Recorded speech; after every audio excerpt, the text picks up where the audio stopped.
And then usually what we do, we normally roll these up like yay.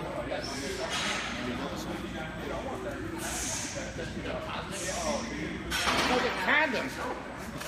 Is that high enough? I think so. Depending on how high you want to get. Hey now, he looks like he gets high. Look at him. The long hair, the beard. Oh, yeah, he got the face down.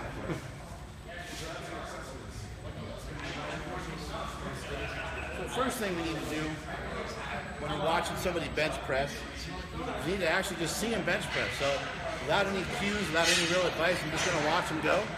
Hopefully he doesn't crash and burn too much. And I'll give him tips afterwards. Here we go. 1, 2, 3, up. Release.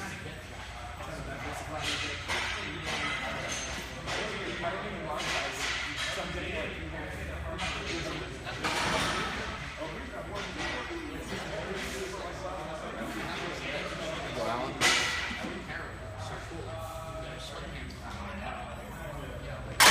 So, oh boy. Not a goddamn magician. Start eating more food and gain some weight. Yeah. No, actually, I saw a lot of great things there. Elbows were coming in. The weights were being touched on the sternum in the right place. The weights were hitting the same spot every time. All that's really crucial. But I saw a disconnect in the feet. His heels were moving around during the bench press. It's okay to have your heel up in the bench press. Some people like to bench on their toes. It's okay to have your heel down. Some people like to have their heel on the ground. But whatever the case is, you want your legs and hips and butt turned on the entire time while you're bench pressing. You want to actually be trying to drive yourself through this Tom Finn Torres Peck signature wall. You want to try to drive yourself towards the spotter each time. You're trying to turn a flat bench into a decline bench, getting a little bit of an arch, especially through the upper and mid back. You already got some of that down. I saw you grabbing here and retracting the shoulder blades, so you're already achieving a lot of that. It's a matter of keeping your legs connected the whole time. So let's have you lay back down on the bench. And sometimes, you know, Alan's really great at teaching people how to warm up and how to stretch and stuff and be more mobile and things like that. And so once I kind of show him some of this stuff, he'll probably come up with a good concept. But the stretch that he showed me on the floor with the foam roller and the band is actually really good for this here, because sometimes the hip flexor is tight. And because the hip flexor is tight, sometimes it will kind of keep people in this position while they bench instead of being like this. You want to drive the heel down, knees out, heels down, arched up, elbows in. It's all the same on all three lifts, whether you're benching, squatting, or deadlifting. So we need to make sure we're still doing it on the bench. Here at SuperTraining Gym, we warm up the lower body to work the upper body for this very reason. The legs are heavily involved in what we're doing. So go ahead and set yourself up there. What we're going to do with Alan, Alan's a lot taller in real life than he is on the interweb. So go ahead and move your feet towards me a little bit. Okay, right there is good. The reason why we did that, you kind of saw, that just pushed his knee up a little bit, but it's going to keep him a little bit more connected to the floor.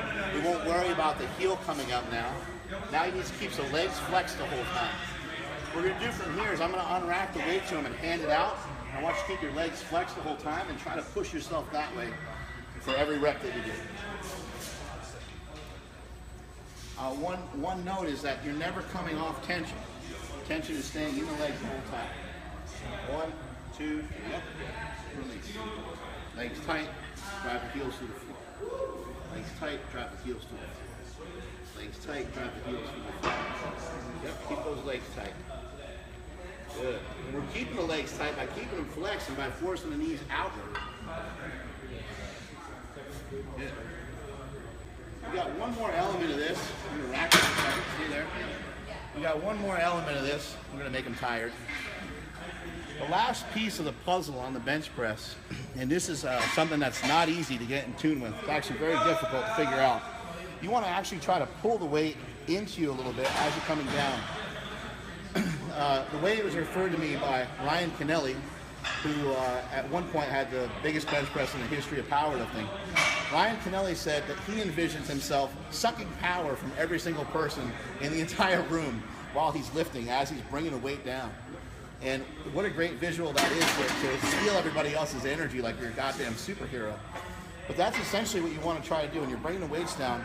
Not only are you bringing your elbows in, but you're bringing them in aggressively as you get towards the bottom, and you're flexing your lats, and you're trying to really pull your elbow back behind the midline of your body in a really strong, solid position, so that when you're here, you can throw the weight up aggressively. So that's what we're going to try on this next one. Try to pull the weight actually into your body as we bring the weight down. Okay?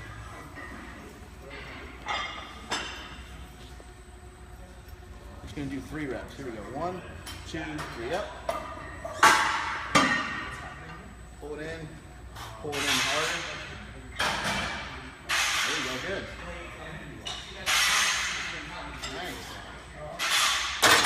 There you go. So we're going to kind of see if that can continue throughout the workout.